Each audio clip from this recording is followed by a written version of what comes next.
I am thinking through what my table is going to look like for Thanksgiving Day. So obviously we have the succulents with the pumpkins on it, but now what does the actual table setting look like? So I have a couple options in terms of tablecloths. I have this more of an orangey pear one or this green one, both excellent colors for the season. And then I have these beautiful plates that I actually got over the past couple years at a local thrift store. It's a great resource for you guys if you guys are looking to host or add to your collection of dinnerware.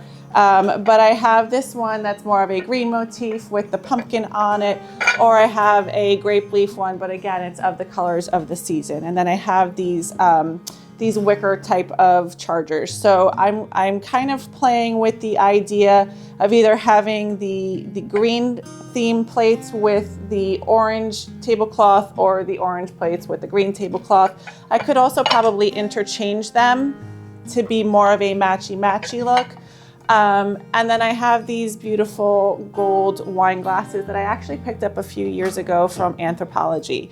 So leave in the comments below, guys, which one you guys think looks better, because sometimes I have too many options and I don't know exactly which one I'm going to go with. And once we get everything set and Thanksgiving comes a little bit closer, I will do the big reveal in terms of what I decided to go with.